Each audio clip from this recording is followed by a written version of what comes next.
Le magazine Moment a appris que le destin tragique du second citoyen nord-américain à avoir reçu un cœur artificiel externe Jarvik 9 avait été malheureusement caché au public nord-américain. La femme, une comptable bostonienne âgée de 46 ans, souffrant d'une sténose irréversible du cœur, a si bien réagi au remplacement de son cœur défaillant par un cœur artificiel externe Jarvik 9 qu'elle fut en mesure de reprendre, au bout de quelques semaines, la vie active qui avait été la sienne avant son attaque et d'honorer ses engagements avec l'extraordinaire prothèse portative installée dans un élégant sac à main Étienne Hénière. Les tubes ventriculaires du cœur montaient jusqu'au sein dans les bras de la femme et permettaient la circulation sanguine entre son corps vivant, actif, et le cœur extraordinaire dans son sac. Son sort, tragique, intempestif et, pourrait-on dire, cruellement ironique, fut sujet à être enterré comme tous les trop fréquentes tragédies silencieuses inutiles qui placent sous la lumière négative de la connaissance du public l'incompréhension insensible des autorités. Il a fallu toute la ténacité journalistique des enquêteurs impavides de Moment, que les lecteurs ont appris à respecter, pour déterrer les faits tragiquement négatifs de son destin. La receveuse quadragénaire du cœur artificiel externe Jarvik 9 faisait du lèche-vitrine dans le quartier chic de Harvard Square à Cambridge, Massachusetts, quand un voleur à la tire, travesti, un toxicomane dont les antécédents criminels étaient bien connus des autorités,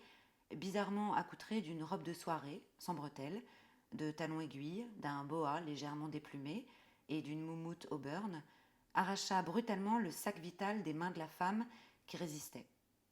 La femme, alerte et active, poursuivit la femme voleuse de sacs aussi longtemps que possible, en criant plaintivement aux passants « Arrêtez-la, elle a volé mon cœur » sur le trottoir cossu bondé de chalands.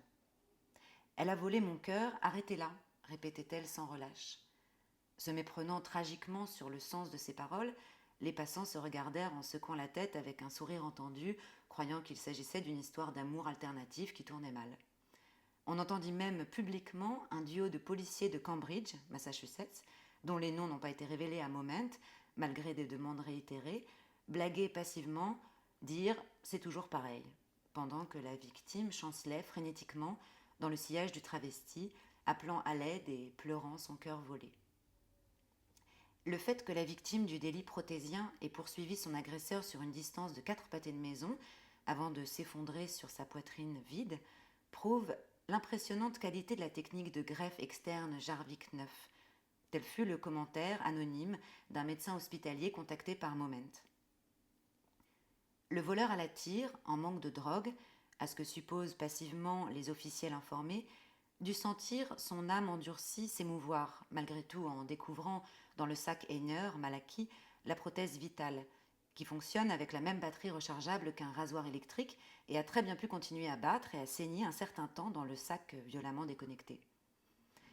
En réaction à cette prise de conscience, le voleur a, semble-t-il, longuement et cruellement fracassé le cœur artificiel externe Jarvik 9 à l'aide d'une pierre ou d'un petit marteau. Les restes ont été retrouvés plusieurs heures plus tard derrière la bibliothèque publique historique de Boston, dans l'élégant Copley Square. Les avancées époustouflantes de la science médicale sont-elles condamnées à induire de tels incidents tragiques dus à l'ignorance et à l'insensibilité, pourrait-on se demander ? Telle semble être la position des autorités nord-américaines. Si c'est le cas, le sort des victimes est fréquemment dissimulé à la population. Les suites de l'affaire, le cerveau alerte, anciennement actif, de la défunte de 46 ans, fut retiré et disséqué 6 semaines plus tard par un interne du Brigham and Women's City of Boston Hospital, qui, rapporte-t-on, fut tellement ému par le sort de la victime, résumé sur l'étiquette de son orteil,